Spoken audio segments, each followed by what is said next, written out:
နောက်ဆုံးရ Manchester United အပြောင်းရွှေ့သတင်းတွေကိုတင်ဆက်ပေးနေတဲ့ Reddy Show ကနေပြန်လည်ကြိုဆိုလိုက်ပါတယ်။ဒီနေ့မှာတော့ Oli Watkins နဲ့ပတ်သက်တဲ့အဓိက update သတင်းတစ်ခုရှိနေပါတယ်။ Michael Carrick ဟာသူ့ရဲ့တိုက်စစ်ပိုင်းကိုအားဖြည့်ဖို့အတွက် Aston Villa တိုက်စစ်မှုကိုခေါ်ယူဖို့စဉ်းစားနေတယ်လို့သတင်းတွေထွက်ပေါ်နေပါတယ်။တရားဝင်ကမ်းလှမ်းမှုတရက်ပြုလုပ်ထားတယ်ဆိုတဲ့အတည်ပြုချက်မရှိသေးပေမဲ့ Aston Villa ဘက်ကပြောင်းရွှေ့ခြေပေါင်တန်40ဝန်းကျင်တောင်းဆိုနိုင်တယ်လို့သတင်းတွေကဆိုပါတယ်။ United အနေနဲ့ Oli Watkins အတွက်ဆွေးနွေးမှုတွေစတင်နိုင်မလား။သူဟာ Michael Carrick ရဲ့နောက်ထပ်တိုက်စစ်ပိုင်းအားဖြည့်မှုဖြစ်လာနိုင်မလား။ဗီဒီယိုလေးမစတင်ခင်မှာ Reddy Show ကို Subscribe လုပ်ပြီးခေါင်းလောင်းလေးနှိပ်ထားပေးပါ။ဒီဗီဒီယိုလေးကို Like လုပ်ပြီးတခြား United ပရိသတ်တွေကိုလည်းဝေမျှပေးပါဦး။ကဲနောက်ဆုံးရ Manchester United အပြောင်းရွှေ့သတင်းတွေစီတိုက်ရိုက်သွားလိုက်ကြရအောင် Premier League ရာသီသစ်မတိုင်ခင် Michael Carrick ဟာရွေးချယ်စရာတွေကိုဆက်လက်အကဲဖြတ်နေချိန်မှာ Manchester United ဟာ Aston Villa တိုက်စစ်မှု Oli Watkins ကိုခေါ်ယူဖို့ထပ်မံသတင်းထွက်လာပြန်ပါပြီ။အင်္ဂလန်လက်ရွေးစင်ကစားသမား United အတွက်အလားအလာရှိတဲ့တိုက်စစ်ပြစ်မှတ်တစ်ခုဖြစ်လာခဲ့ပါတယ်။ Aston Villa အနေနဲ့သူ့ကိုထွက်ခွာခွင့်ပြုဖို့စဉ်းစားလာအောင်ပေါင်တန်40ဝန်းကျင်လောက်နဲ့လုံလောက်နိုင်တယ်လို့သတင်းတွေကဆိုပါတယ်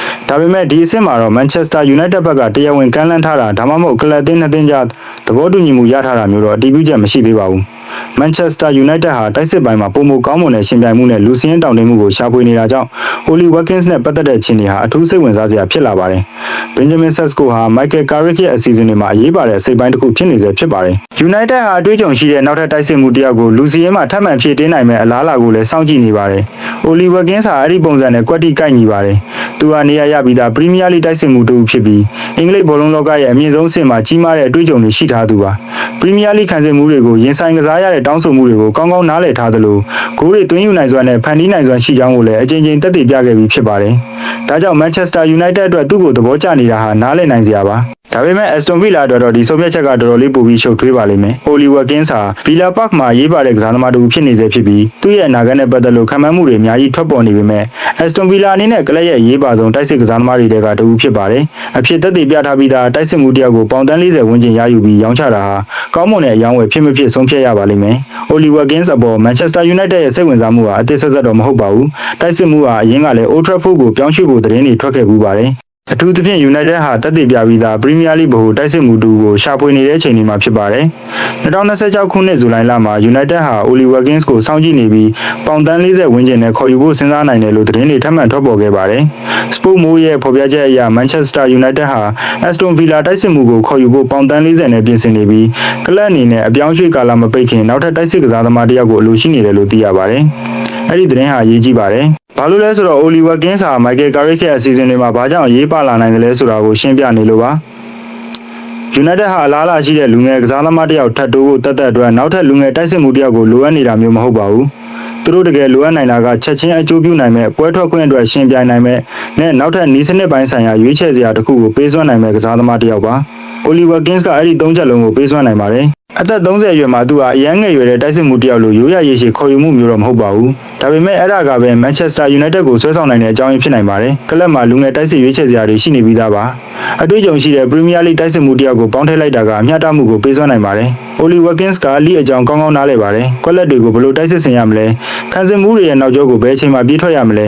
။ရှေ့တန်းကနေဘယ်လိုဖိအားပေးကစားရမလဲ။နဲ့ကွင်းလယ်လူတွေတောင်ပန်တိုက်စစ်ကစားသမားတွေနဲ့ဘယ်လိုချိတ်ဆက်ကစားရမလဲဆိုတာကိုသူသိပါတယ်။အဲ့ဒီရည်သွေးတွေက Michael Carrick အတွက်အထူးပဲအသုံးဝင်နိုင်ပါတယ်။ဘာကြောင့် Michael Carrick က Oli Watkins ကိုသဘောကျနိုင်တာလဲ။ Michael Carrick ရဲ့ Manchester United အသင်းကိုမျှတမှုဖွဲ့စည်းပုံနဲ့တသမတ်တဲ့ဖြစ်မှုတွေတိုးတက်လာအောင်တည်ဆောက်ထားတာပါ။ Michael Carrick တာဝန်ယူခဲ့တဲ့ပထမကာလမှာ United ရဲ့ရေပွဲဆွမ်းဆောင်ရည်တွေကိုတိတိတတ်တာတိုးတက်လာစေခဲ့ပြီးကလပ်အနေနဲ့နောက်ဆုံးမှာ Champions League ဝင်ခွင့်ကိုရယူနိုင်ခဲ့ပါတယ်။ Michael Carrick ကပြီးခဲ့တဲ့ရာသီက United ကိုအဆင့်3နေရာရအောင်ကူညီပေးခဲ့ပြီးယုံကြည်မှုနဲ့စည်းလုံးမှုတွေကိုယူဆောင်လာပေးခဲ့ပါတယ်။ဒါကြောင့်နီးပြအနေနဲ့နာမည်ကြီးုံတက်တဲ့ကစားသမားတွေကိုအလိုရှိမှာမဟုတ်ပါဘူး။သူ့ရဲ့ကစားဟန်နဲ့ကိုက်ညီမဲ့ကစားသမားတွေကိုသူလိုအပ်ပါတယ်။ Oli Watkins ဟာအဲ့ဒီလိုကိုက်ညီနိုင်ခြေရှိပါတယ်။အင်္ဂလိပ်တိုက်စစ်မှုဟာရိုးရာကျောနံပါတ်ကိုကစားသမားတစ်ယောက်လိုကစားနိုင်စွမ်းရှိပါတယ်။ခံစစ်မှုနှစ်ယောက်ကြားမှာရက်ပြီးဖြတ်တင်ဘောတွေကိုစောင့်နေဖို့တက်လောက်နဲ့အကန့်အသတ်ရှိမနေပါဘူး။သူ့ရဲ့လှုပ်ရှားမှုဟာသူ့ရဲ့အကြီးမားဆုံးအားသာချက်တွေထဲကတစ်ခုပါ။သူဟာတောင်ပန်တွေဘက်ကိုထွက်ကစားနိုင်တယ်လို့ခံစစ်မှုတွေကိုသူတို့ရဲ့နေရာတွေကနေဆွဲထုတ်နိုင်ပြီးကွင်းလယ်ကနေတက်လာမဲ့အသင်းဖော်တွေအတွက်အခွင့်အရေးတွေဖန်တီးပေးနိုင်ပါတယ်။ Oli Watkins ဆိုတိုက်စစ်မှုတစ်ယောက်ဟာအသင်းကိုပြင်းထန်တဲ့ပထမဆုံးဖိအားပေးမှုလမ်းကြောင်းတစ်ခုကိုလည်းပေးစွမ်းနိုင်ပါတယ်။ United ဘောလုံးဆုံးရှုံးသွားတဲ့အချိန်မှာဗဟိုတိုက်စစ်မှုဟာပြိုင်ဘက်ကိုအခက်အခဲဖြစ်စေမဲ့ပေးပို့မှုတွေလုပ်လာအောင်ချက်ချင်းဖိအားပေးကြိုးစား စားနိုင်ပါတယ်အဲ့ဒါကခေတ်သစ်ပရီးမီးယားလိမှာအရေးပါပါတယ်တိုက်စစ်မှုတယောက်ကိုဂိုးသွင်းနိုင်မှုတသက်နဲ့အကဲဖြတ်လို့မရတော့ပါဘူးမိပြတွေဟာဖိအားပေးမှုပြင်အားလှုပ်ရှားမှုခန်းစစ်ပိုင်းပါဝင်ကူညီမှုချိတ်ဆက်ကစားနိုင်မှုခန်းစစ်မှုတွေကိုအလုပ်ရှုပ်စေနိုင်မှုနဲ့အသင်းဖော်တွေအတွက်ကွက်လက်ဖန်တီးပေးနိုင်မှုစတာတွေကိုလည်းထည့်သွင်းစဉ်းစားကြပါတယ်အိုလီဝါကင်းစီမှာအဲ့ဒီဝိသေသလက္ခဏာအများပြားရှိနေပါတယ်ထောက်ပေါင်တန်း40မေကွန်းဒီအချိန်ရဲ့စိတ်ဝင်စားစရာအကောင်းဆုံးစိတ်ပိုင်းတစ်ခုကတော့သတင်းတွေမှာဖော်ပြနေတဲ့တန်ကြီးပေါင်တန်း40ဆိုတာပါပဲအဲ့ဒီဂိမ်းကနက်ဟာမန်ချက်စတာယူနိုက်တက်နဲ့သတင်းထွက်နေတဲ့တခြားထိပ်တန်းတိုက်စစ်မှုချိုးထက်ဆိုင်အိုလီဝါကင်းစ်ကိုခေါ်ယူဖို့အတော်လေးပိုပြီးလွယ်ကူစေပါလိမ့်မယ်ခေတ်သစ်အပြောင်းရွှေ့ဈေးကွက်ဟာအရန်ကိုဈေးကြီးလာနေပြီးအထူးသဖြင့်တက်တည်ပြပြီးသားပရီးမီးယားလိတိုက်စစ်ကစားသမားတွေအတွက်ပါပရီးမီးယားလိမှာဂိုးတွေသွင်းယူနိုင်စွမ်းရှိတဲ့တိုက်စစ်မှုတစ်ယောက်ဟာကြီးမားတဲ့တန်ကြီးတစ်ခုကိုရရှိနိုင်ပါတယ်တခြားလိတစ်ခုကကစားသမားကိုခေါ်ယူရမှာကြုံတွေ့ရမယ့်အသားကျဖို့ခက်ခဲနိုင်ခြေတွေကိုဖယ်ရှားပေးနိုင်ပါတယ်ဒါပေမဲ့ရခိုင်သတင်းဖော်ပြချက်တွေအရအက်စတွန်ဗီလာဟာတမိုင်းကြောင်းအရအိုလီဝါကင်းစ်ပေါ်ပုံမြင်မာတဲ့တန်ကြီးတစ်ခုသတ်မှတ်ထားတာကိုတွေ့ရပါတယ်2025ခုနှစ်ဇူလိုင်လတုန်းကဂါဒီယန်ရဲ့ဖော်ပြချက်အရအက်စတွန်ဗီလာဟာအိုလီဝါကင်းစ်ကိုပေါင်တန်း60ဝန်းကျင်တန်ဖိုးထားပြီးယူနိုက်တက်ကတော့ပေါင်တန်း40နဲ့45တန်ဝန်းကျင်လောက်ပဲတန်ဖိုးထားတယ်လို့သိရပါတယ်။အဲဒီတန်ဖိုးသတ်မှတ်ချက်ကွာဟမှုကဆွေးနွေးမှုတွေကလွယ်ကူဖြောင်ပြီးမှမဟုတ်ဘူးဆိုတာကိုပြသနေပါတယ်။အကယ်၍ဗီလာဘက်ကပေါင်တန်60နီးပါးတောင်းဆိုနေသေးဆိုရင်တော့မန်ချက်စတာယူနိုက်တက်အနေနဲ့အိုလီဝါကင်းစ်ဟာသူတို့ရဲ့ဘတ်ဂျက်ကိုချက်ကားသုံးစွဲဖို့တန်ပတန်ဆုံးဖြတ်ရပါလိမ့်မယ်။ဒါပေမဲ့လက်ရှိဈေးကွက်အခြေအနေပြောင်းလဲသွားရင်တော့ပိုပြီးဆွဲဆောင်မှုရှိတဲ့အခွင့်အရေးဖြစ်လာနိုင်ပါတယ်။ အက်စတွန်ဗီလာရဲ့ယက်တီချက်အက်စတွန်ဗီလာတန်ဖိုးရှိတဲ့ကစားသမားတိုင်းကိုရောင်းချဖို့လိုအပ်နေတဲ့ကလပ်အသင်းမျိုးမဟုတ်ပါဘူး။သူတို့မှာပြည်တွင်းနဲ့ဥရောပဘောလုံးပြိုင်ပွဲတွေအတွက်ရည်မှန်းချက်တွေရှိပြီးမြင်မာတဲ့အဆင့်တစ်ခုမှာရှင်ပြိုင်နိုင်စွမ်းရှိတဲ့လူစည်းရင်းတစ်ရက်ကိုတိစောက်ထားပါတယ်။ကလပ်ဟာနွေရာသီအတွင်းတိတာထင်ရှားတဲ့အပြောင်းအလဲတွေကိုဖျက်ဆီးခဲ့ရပါတယ်။ဗီလာဟာမော်ဂန်ရိုဂျစ်ချယ်ဆီကိုပြောင်းရွှေ့သွားတာနဲ့ယူရီတီလီမတ်မန်ချက်စတာယူနိုက်တက်ကိုပြောင်းရွှေ့သွားတာတွေအပါအဝင်ကြီးမားတဲ့အပြောင်းရွှေ့လှုပ်ရှားမှုတွေမှာပါဝင်ခဲ့ပြီးဖြစ်ပါတယ်။ယူရီတီလီမတ်ဟာ2026ခုနှစ်ဇူလိုင်လမှာအက်စတွန်ဗီလာကနေမန်ချက်စတာယူနိုက်တက်ကိုအပြီးသက်ပြောင်းရွှေ့ခဲ့တဲ့ဆိုတာကိုမှတ်တမ်းတွေကအတည်ပြုထားပါတယ်။ဆိုလိုတာကယူနိုက်တက်နဲ့ဗီလာတို့ဟာသူတို့ကြားမှာလက်တလောအပြောင်းရွှေ့ရောင်းဝယ်ပြုလုပ်ထားပြီးသားပါ။ဒါကြောင့်အိုလီဝါကင်းနဲ့ပတ်သက်တဲ့ဆွေးနွေးမှုတွေသာအလေးနက်ဖြစ်လာခဲ့ရင်ကလပ်အသင်းတွေကြားကဆက်ဆံရေးဟာစိတ်ဝင်စားစရာအချက်တစ်ချက်ဖြစ်လာနိုင်ပါတယ်။ဗီလာအနေနဲ့သူတို့ရဲ့တိုက်စစ်မှုကိုရောင်းချလိုက်ခြင်းရဲ့ဘောလုံးရေးရာအကျိုးဆက်တွေကိုစဉ်းစားရပါလိမ့်မယ်။တကယ်လို့အိုလီဝါကင်းထွက်သွားရင်သူတို့အနေနဲ့သူ့ရဲ့ဂိုးတွေလှုပ်ရှားမှုတွေနဲ့အတွေ့အကြုံတွေကိုအစားထိုးနိုင်မယ်နောက်ထပ်တိုက်စစ်ကစားမတစ်ယောက်လိုအပ်ပါလိမ့်မယ်။အဲ့ဒါကဘယ်တော့မှမလွယ်ကူပါဘူး။ပရီးမီးယားလိကိုချက်ချင်းအသားကျနိုင်မယ်တိုက်စစ်မှုတစ်ယောက်ရှာဖွေဖို့ဆိုတာ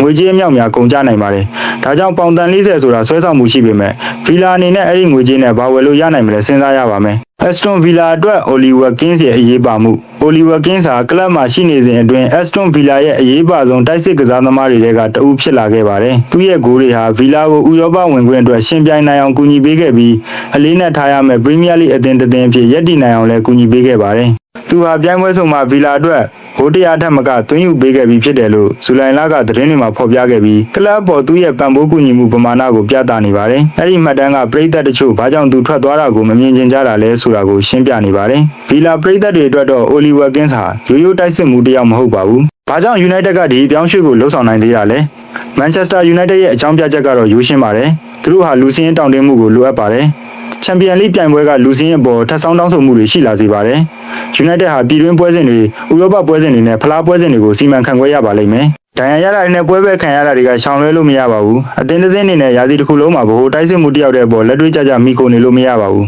။အဲ့ဒီမှာတင်အိုလီဝါကင်းကတန်ဖိုးရှိလာနိုင်တာပါ။အကဲ့၍ဘင်ဂျမင်ဆက်စ်ကိုပုံမှန်ပွဲထွက်ခွင့်ရခဲ့ရင်တော့အိုလီဝါကင်းကရှင်ပြိုင်မှုကိုပေးစွမ်းနိုင်ပါတယ်။အကဲ့၍ဘင်ဂျမင်ဆက်စ်ကိုမပါဝင်နိုင်ဘူးဆိုရင်လည်းအိုလီဝါကင်းကတိုက်စစ်ကိုဦးဆောင်နိုင်ပါတယ်။အကဲ့၍မိုက်ကယ်ကာရစ်ကကွင်းထဲမှာတိုက်စစ်မှုနှစ်ယောက်ထားခြင်းနဲ့ဆိုရင်လည်းအိုလီဝါကင်းကလက်ရောညီတွေကစားနိုင်ပါတယ်။ဒီလိုလက်ရောညီတွေရှိမှုကဒီအလားအလာရှိတဲ့အပြောင်းအရွှေ့အတွက်အခိုင်အမာဆုံးအကြောင်းပြချက်တွေကတစ်ခုပါ။ဘင်ဂျမင်ဆက်စ်ကိုနဲ့နေရာလူရမယ့်ပြန်ဆိုင်မှု